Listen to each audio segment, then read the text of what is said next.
Let's bring in our chief foreign affairs editor, Rob Parsons. So, Rob, we just saw there in that report Ali Bongo appealing for help in this video message. What has been the international response? Well, you know, if he's looking for sympathy, I think Ali Bongo will probably find he's not going to get an awful lot. After all, his family have been in power in Gabon for 55 years, close on 56 years, in which time they've run the country pretty much like a family business. Many have just called it a kleptocracy. Corruption has been rife. Nepotism has been rife. The key positions of power are held by members of the extended Bongo family.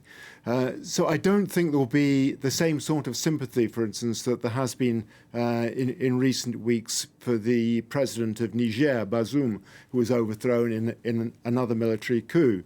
That said, there has been condemnation of the coup d'etat because everybody would much prefer to see power transferred through democratic means rather than by force.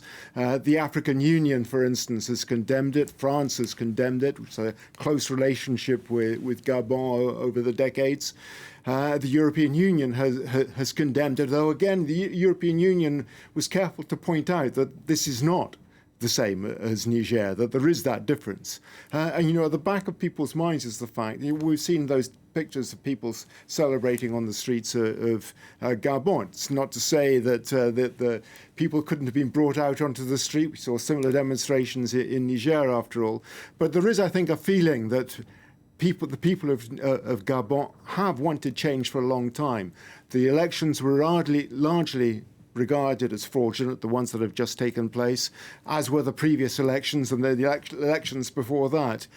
The family running the country, the Bongo family, has had ample opportunity to make a success of it. It has a population of 2.4 million, pretty small, in other words, and yet it has a large oil-based income, 181,000 barrels of oil a day, and has failed to use that for the people's benefit. A third of the population living in poverty. No wonder, I suppose people would say, that people are out on the streets. Whether this will lead to a more progressive democratic regime in Gabon is another matter altogether. You mentioned Niger. This is just the latest military coup that we've seen in Africa recently. What does this say about the state of French influence across the region? Well, I think it's undoubted that the French influence is ebbing across the region, and part of that, you know, is inevitable. You know, the loss of colonial influence over time. Gradually, the country loses power. Africa is maturing. States are developing.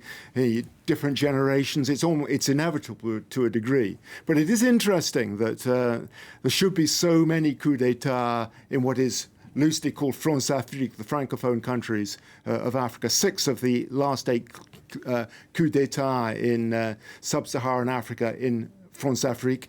27 of the last 27 coups since 1990, I think something like 70% or 90% in France-Afrique. So, you know, there is something not good at the heart of the relationship between France and France-Afrique, which has been recognized, I think, by the last 2 governments in France, by the governments of Nicolas Sarkozy and Emmanuel Macron now. But quite clearly, I think France has to readjust itself, and that's what I think Macron is trying to do, find a new modus vivendi with the former colonies of France in Africa. Okay, our chief foreign affairs editor, Rob Parsons. Rob, thanks as always.